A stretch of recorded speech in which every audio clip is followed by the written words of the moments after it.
दोस्तों आज के इस वीडियो में मैंने अपना सारा एक्सपीरियंस शेयर कर दिया। अगर आप इस वीडियो में बताई गई सारी बातों को फॉलो करते हो तो मैं आपको गारंटी देता हूं कि आपके 70% तो कहीं नहीं गए। इसलिए इस वीडियो को एंड तक देखना और वीडियो अच्छा लगे तो लाइक शेयर एंड सब्सक्राइब जरूर करें। हेलो दोस्तों, स्वागत है आप सभी का एक और नई वीडियो में। तो दोस्तों जैसा कि आप लोग टाइटल और थंबनेल में देख चुके हैं कि आज के इस वीडियो में हम बात करने वाले कि हमें जनवरी से कैसे पढ़ना चाहिए, जनवरी से हम कैसे पढ़े ताकि हम बोर्ड एग्जाम में 90% 95% मार्क्स स्कोर कर पाए, कम से कम हम 80% मार्क्स तो ला ही पाए। ऐसा क्या करें हम कि हम जनवरी से पढ़कर बोर्ड एग्जाम में कम से कम 80% तो स्कोर कर ही सके। तो आज के इस वीडियो में हम इसी टॉपिक के ऊपर बात करने वाले हैं। आज के इस वीडियो में मैं आप लोगों को बिल्कुल डिटेल में बताने वाला हूं कि आपको क्या करना चाहिए, कैसे करना चाहिए और क्यों करना चाहिए ताकि आप बोर्ड एग्जाम में 90% मार्क्स ला सको। पूरी प्रॉपर स्ट्रेटेजी आपके साथ में शेयर करने वाला हूं।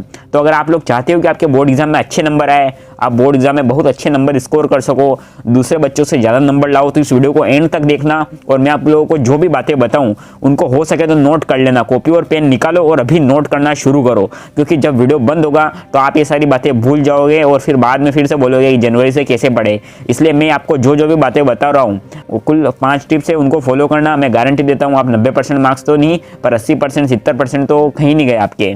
तो वीडियो शुरू करते हैं। तो पहली टिप क्या है? पहली टिप है कि लास्ट ईयर के क्वेश्चन पेपर्स देखें। ये बात मैं क्यों बोल रहा हूँ, बहुत सारे बच्चे बोलेंगे क्या बार बार लास्ट ईयर के पेपर्स देखने की बोलते रहते हो। तो देखो दोस्तों, जो क्वेश्चंस होते हैं वो बार बार रिपीट होते हैं। भले आपका जो पेपर है वो ऑब्जेक्टिव हो या फिर सब्जेक्टिव हो, चाहे वो लिख कर होने वाला हो या फिर वो ऑप्शन वाला हो कि ऑप्शन टिक करने, दोनों में से कोई सा भी एग्जाम हो, उनमें आपको लास्ट ईयर के पेपर्स देख के जाने हैं, क्योंकि बार बार वही क्वेश्चन रिपीट होते हैं। बार बार केवल क्वेश्चन पूछने का ढंग चेंज हो जाएगा। जैसे पहले बार पूछा है कि ओम का नियम क्या है, ओम का नियम क्या है, उसके बाद पूछ लिया V बराबर IR प्रूफ करें। ऐसे केवल क्वेश्चन पूछने का तरीका चेंज होता है, बाकी क्वेश्चन वही रहता है। इसलिए मैं आपको बोलता हूं कि कम से कम 3 से 4 साल के प्रीवियस ईयर के पेपर्स तो आपको देख कर ही जाने हैं। अगर प्रीवियस ईयर पेपर्स आप नहीं देखते हो तो ये आपकी सबसे बड़ी गलती होगी। इसलिए मैं आपको बार बार बोल रहा हूँ प्रीवियस ईयर पेपर्स आपको चेकआउट करके ही जाने हैं। और दूसरी टिप है कि सोल्व 1 सैंपल पेपर डेली। देखो दोस्तों, अब आपके पास समय बहुत कम बचा है, अब आपको समय का सदुपयोग करना है। समय का इस तरह से उपयोग करना है कि आप ज़्यादा से ज़्यादा नंबर अपने बोर्ड एग्जाम में स्कोर कर पाओ।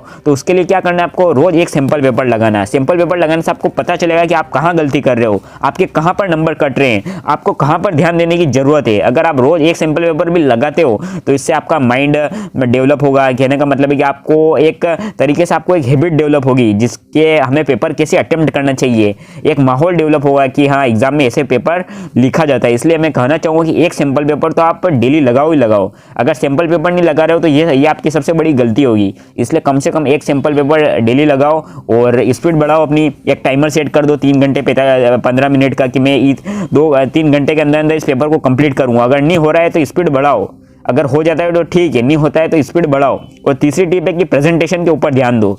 देखो दोस्तों, प्रेजेंटेशन बहुत ज़्यादा जरूरी है। अगर आपका प्रेजेंटेशन अच्छा नहीं है तो आपके नंबर डेफिनेटली कटने वाले हैं। प्रेजेंटेशन का मतलब है कि आप अपने आंसर को कॉपी में कैसे लिखते हो, एग्जामिनर के सामने कैसे एक्सप्रेस करते हो। अगर आपका एग्जामिनर के सामने आंसर लिखने का तरीका बिल्कुल सही नहीं है तो फिर आपके नंबर कटने वाले हैं। वहीं पर अगर आपकी प्रेजेंटेशन स्किल्स अच्छी है तो आप भले आंसर गलत भी लिखोगे, थोड़ा गलत भी लिखोगे तो भी आपको नंबर मिल जाएंगे। लेकिन अगर आपका प्रेजेंटेशन अच्छा नहीं है तो आपके नंबर डेफिनेटली कटने वाले हैं। अगर आप प्रेजेंटेशन के ऊपर ध्यान देते हो कि आपको कैसे आंसर लिखना है, किन किन बातों का ध्यान रखना है, हैंडराइटिंग सही रखनी है, इंपॉर्टेंट वर्ड्स को अंडरलाइन करना है, हर एक आंसर के बाद लाइन खींचनी है और वो क्वेश्चन नंबर जो है ना वो प्रॉपरली मार्क करना है। अगर इन छोटी छोटी बातों का आप ध्यान रखते हो, हैंडराइटिंग वगैरह का, तो आपके डेफिनेटली नंबर बहुत ज़्यादा बढ़ जाएंगे। और अगर आपने प्रेजेंटेशन के ऊपर ध्यान नहीं दिया तो मैं आपको गारंटी देता हूँ कि आपके नंबर कटने वाले हैं। इसलिए प्रेजेंटेशन के ऊपर सबसे ज़्यादा ध्यान देना। अगर प्रेजेंटेशन अच्छा होगा तो आपको भले कम नॉलेज भी होगा ना तो भी एग्जामिनर आपसे इंप्रेस होगा और आपको ज़्यादा नंबर देने की कोशिश करेगा।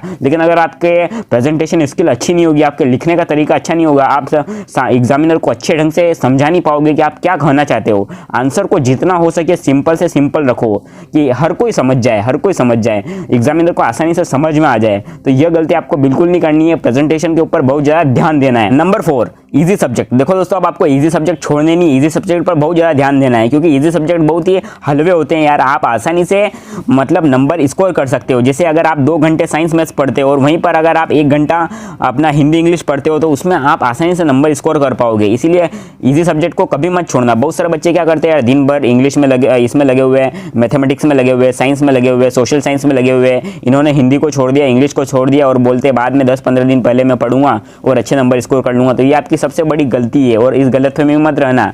इसलिए इजी सब्जेक्ट जितने भी उनको ज़्यादा से ज़्यादा पढ़ना, ताकि आप उनमें तो फुल नंबर लेकर आओ, क्योंकि ओवरऑल परसेंटेज तो आपके सभी सब्जेक्ट से मिलकर बनने वाले हैं। इसलिए इजी सब्जेक्ट को कभी मत छोड़ना। और पांचवी टिप है रिवीजन। देखो दोस्तों, अगर आप रिवीजन नहीं करते हो तो डेफिनेटली आपके कम नंबर आने वाले हैं, इसलिए रिवीजन पर ज़्यादा से ज़्यादा ध्यान देना, मल्टीपल टाइम्स रिवीजन करना, जो भी चीज़ आप पढ़ रहे हो उसको बार बार रिवाइज करना ताकि वो आपको मगअप हो।